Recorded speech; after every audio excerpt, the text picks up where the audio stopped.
ABP news आपको रखे आगे।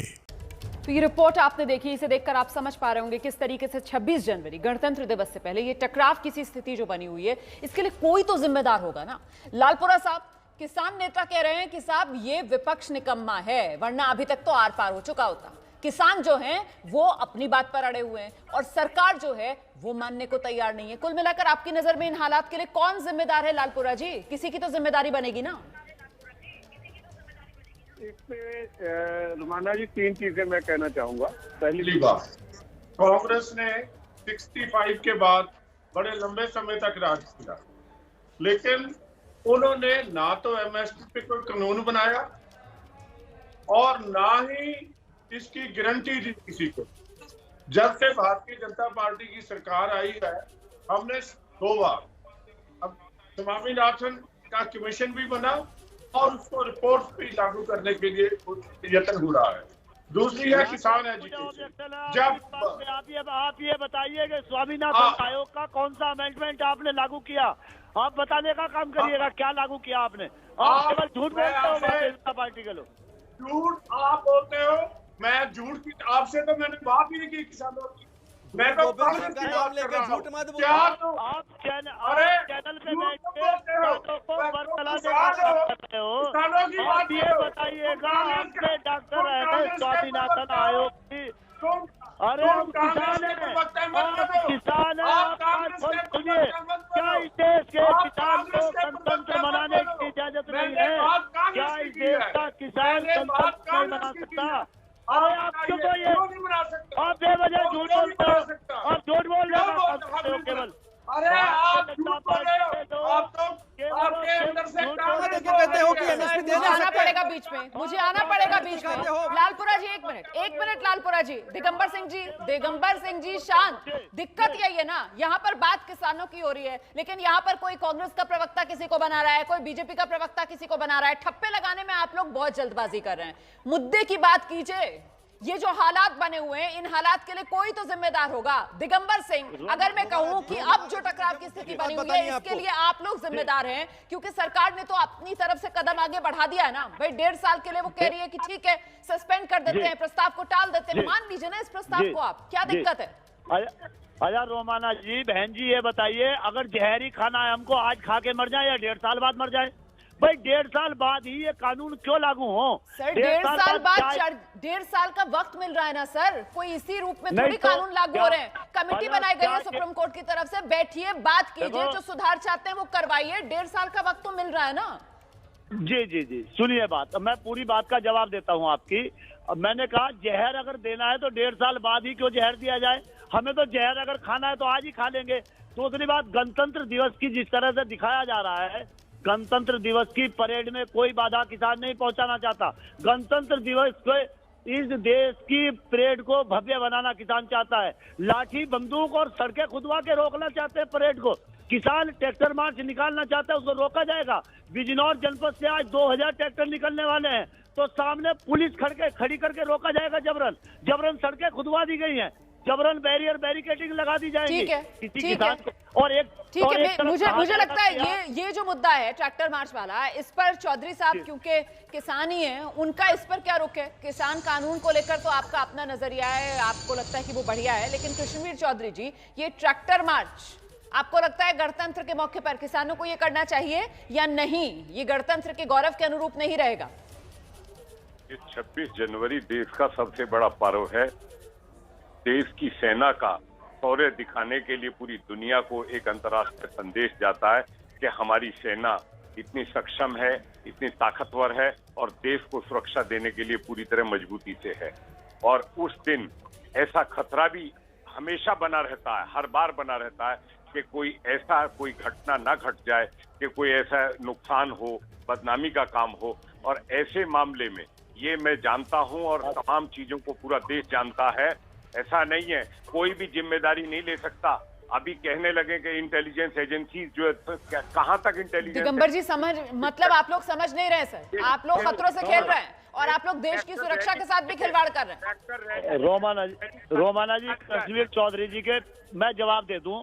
चौधरी साहब जवाब सुन लीजिएगा। देखिए इस देश के अंदर दिगंबर सिंह आपने जो बात कही ना, आपको अपने गिरवान में जाके कहना चाहिए था। जो अरे हमारे गिरवान में आपने एक आप क्या चाहते मेरे गिरवान में? और सुनिए आप वोट क्लब के तलाक आपके पिता की बहन। अरे अब फिर से निजी हमलों पर आ गए। इस तरीके से तो चर्चा नहीं हो सकती है, निजी हमलों से चर्चा नहीं हो सकती है। मैं ये जानने की कोशिश करना चाह रही थी कि भाई आज की जो बैठक है उससे किसी तरीके की उम्मीद देश लगाए, लेकिन फिलहाल यहाँ जिस तरीके की बहस हुई है उससे तो उम्मीद बेहद कम नजर आ रही है। चलिए 11वें दौर की बातचीत, आज 58वां दिन किसान आंदोलन का, नजर हमारी बनी रहेगी इस बड़ी खबर पर। बहुत बहुत धन्यवाद आप सभी का हमारे साथ बने। एक बड़ी खबर उत्तर प्रदेश के गोंडा से है, जहां अगवा किए गए मेडिकल छात्र गौरव हलदर को 4 दिन बाद यूपी की स्पेशल टास्क फोर्स यानी एसटीएफ ने नोएडा से छुड़ाया है। अपहरण की साजिश रचने के आरोप में एसटीएफ ने 3 लोगों को गिरफ्तार किया है। इनमें एक महिला समेत कुल 3 मेडिकल छात्र शामिल हैं। बताया जा रहा है कि बीएएमएस के छात्र गौरव हलदर को महिला ने हनी ट्रैप में फंसाकर मिलने के लिए बुलाया। उसके बाद गौरव का अपहरण कर लिया गया। अपहरण के बाद गौरव हलदर के पिता से 70 लाख रुपए की फिरौती मांगी गई थी। तो यूपी की एसटीएफ ने नोएडा से गौरव को छुड़ा लिया। 18 तारीख को लगभग 3:30 से 4 बजे के बीच में गोंडा लखनऊ हाईवे पे स्थित एससीपीएम कॉलेज, जहां का गौरव हलदर छात्र था, उसी हाईवे पे डॉक्टर प्रीति ने फ़ोन करके बुलाया और फिर इसको गाड़ी में बिठा के ये लोग वहाँ से भाग निकले थे और इस तरह से इन्होंने अपहरण की घटना को अंजाम दिया था। बाद में उसको इन्होंने नशीली इंजेक्शन भी दी थी, वो भी बरामद की गई है और आगे भी इनको फर्दर, चूंकि इनका प्लान और कुछ समय रखना था जब तक एक्सटॉर्शन का पैसा न मिल जाए। पूरे घटना में जो पहली एक्सटॉर्शन की कॉल गई थी उसमें 70 लाख की रंगदारी मांगी गई थी। उसके बाद कल शाम में जो सेकंड कॉल गई थी उसमें 80 लाख की डिमांड अपहरित के परिजनों से की थी। अपहरित को दिल्ली में डॉक्टर अभिषेक के फ्लैट पे इन लोगों ने रखा था। और सीधे रुक करते हैं, मेरे साथ मेरे सहयोगी रणवीर इस वक्त मौजूद हैं। जरा जानते हैं रणवीर से कि किस तरीके से पुलिस ने इस अपहरण की गुत्थी को सुलझाया। रणवीर, देखिए, डॉक्टरी की पढ़ाई कर रहे डॉक्टर के बेटे का अपहरण डॉक्टर ने किया। डॉक्टर अभिषेक इस मामले में मुख्य आरोपी है और डॉक्टर गौरव जो मेडिकल की पढ़ाई कर रहा उसका अपहरण हुआ था और इसमें डॉक्टर प्रीति नाम की एक महिला की मदद से पहले हनी ट्रैप में गौरव को फंसाया गया और उसके बाद उसका अपहरण करके उसको दिल्ली एनसीआर ले गए। इस बात की जानकारी जब यूपी पुलिस और एसटीएफ को हुई तो एनसीआर और दिल्ली इलाके में उन लोगों ने दबिश दी, अलग अलग जगहों पर पता किया और उसके बाद पता ये चला कि रंगदारी मांगने के बाद ये लोग नोएडा से लखनऊ आ सकते हैं और इसी वजह से नोएडा से लखनऊ रास्ते में एक्सप्रेसवे पर पुलिस ने इस मामले में तफ्तीश शुरू की तो एक स्विफ्ट डिज़ायर गाड़ी में बैठ के ये लोग जा रहे थे। गौरव जो मेडिकल स्टूडेंट है उसको नशे का इंजेक्शन देकर के बेहोश किया गया था और पीछे की तरफ गाड़ी में उसको रखा गया था। जब एसटीएफ के लोगों ने उनको रोका, रोकने के बाद फायरिंग हुई। मुठभेड़ में 3 लोगों को अरेस्ट किया गया जिसमें डॉक्टर अभिषेक जो मुख्य आरोपी है वो भी शामिल है। तो फिलहाल 3 लोगों को गिरफ्तार कर लिया गया है, गौरव को बरामद कर लिया गया है और ये बहुत बड़ी कामयाबी इसलिए है कि एक हाई प्रोफाइल अपहरण का मामला था, 70 लाख, उसके बाद फिर 80 लाख रुपए की फिरौती मांगी गई थी। तो यूपी एसटीएफ की बड़ी कामयाबी दिल्ली एनसीआर से लखनऊ आने के दौरान एक्सप्रेसवे पर जो मुठभेड़ के बाद 3 लोगों को अरेस्ट किया गया और गौरव को बरामद कर लिया गया। जी रोमाना, बहुत बहुत धन्यवाद आपका रणवीर इस तमाम जानकारी के लिए। तो गौरव हलदर अपहरण किया गया था 18 तारीख को और आज 22 तारीख है। और अब बड़ी खबर जम्मू कश्मीर से आ रही है। आपको बताते हैं कि जम्मू के भटिंडी इलाके में नगर निगम की कार्रवाई के विरोध में स्थानीय लोगों ने बवाल कर दिया। अवैध निर्माण गिराने गई टीम को लोगों ने रोका। इस इलाके में अवैध निर्माण गिराने के लिए जम्मू नगर निगम और पुलिस की टीम पहुंची थी। लोग सड़कों पर उतर आए, विरोध कर रहे लोगों और पुलिस के बीच झड़प भी हुई। ये देखिए तस्वीरें, देखिए कैसे सड़क पर आग लगाई गई स्थानीय लोगों की तरफ से। लोगों ने सड़क पर टायर जला दिए, विरोध जताया अपना। भीड़ की तरफ से पथराव भी किया गया, इसमें कई जेसीबी मशीनें टूटी भी हैं। स्थानीय लोगों और पुलिस के बीच ये झड़प, ये जम्मू का भटिंडी इलाका है जहां की तस्वीरें आपके सामने हैं। यहां अवैध निर्माण गिराने के लिए नगर निगम की टीम पहुंची थी, पुलिस सुरक्षा के बीच पहुंची थी, लेकिन स्थानीय लोगों का आक्रोश ऐसा कि वो सड़क पर उतर आए, पत्थरबाजी की। सड़क पर देखिए कैसे टायर जला दिया।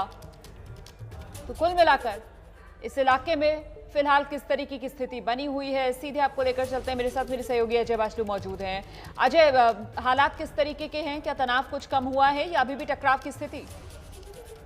देखिए, अभी भी टकराव की स्थिति है। हालांकि सुबह 4 बजे जो घटना हुई है उसके बाद जिस तरह से लोगों ने उस अतिक्रमण अभियान का विरोध किया, और हालांकि पुलिस तो वहां से जा चुकी है, लेकिन लोगों का रोष जो है वो खासा है। लोगों का रोष इस बात के लिए भी है क्योंकि उन्हें इस अतिक्रमण से पहले नोटिस नहीं दिया गया और लोगों ने पूरा बठिंडी का जो सड़क है उसको जाम किया है और लोग वहां तक से मस्त नहीं हो रहे। फिलहाल इलाके में पुलिस तो नहीं पहुंची है, लेकिन नाव बरकरार है और महिलाएं, पुरुष और बच्चे सभी यहाँ पर मुख्य सड़क किस तरीके का यह अतिक्रमण था जिसे हटाने के लिए नगर निगम की टीम पहुंच गई थी? देखिए, अगर आप देखें, बठिंडी वही इलाका है जहां पर जम्मू कश्मीर के पूर्व मुख्यमंत्री डॉक्टर फारूक अब्दुल्ला और उमर अब्दुल्ला घर है, और यहाँ पर जो है काफी इलाका जो है वो सरकारी जमीन है जिसे रोशनी एक्ट के तहत यहाँ पर खाली किया जाना था कि ये इलाका जो है ये अधिकतर इसमें से कुछ जंगल का इलाका है, जंगल विभाग का इलाका है और कुछ इलाका जो है वो सरकारी है। तो इस तरह की सूचनाएं लगातार आ रही थी कि पुलिस और म्युनिसिपैलिटी के पास कि यहाँ पर जो है अतिक्रमण है, इसको हटाना है, जो अवैध निर्माण हुआ है उसको हटाना है। तो इसी को लेकर यहाँ पर सुबह सुबह जो है वो दल बल के साथ पुलिस और जम्मू म्युनिसिपैलिटी की टीम पहुंची थी, जेसीबी भी यहाँ तक पहुंची थी, लेकिन से ही लोगों को इस बारे में भनक लगी कि यहाँ पर जेसीबी आ रहे हैं और जो जम्मू म्युनिसिपैलिटी की टीमें पहुंच रही है, लोग इकट्ठा हुए और फिर इसका विरोध, पत्थरबाजी हुई जिसमें जो जेसीबी की मशीनें इस अतिक्रमण और अवैध निर्माण को तोड़ने के लिए लाए गए उसको भी निशाना बनाया लोगों ने, जिसके बाद पुलिस और म्युनिसिपैलिटी की टीम को वहां से निकलना पड़ा। जी, बहुत बहुत धन्यवाद आपका इस तमाम जानकारी के लिए अजय बाचलू।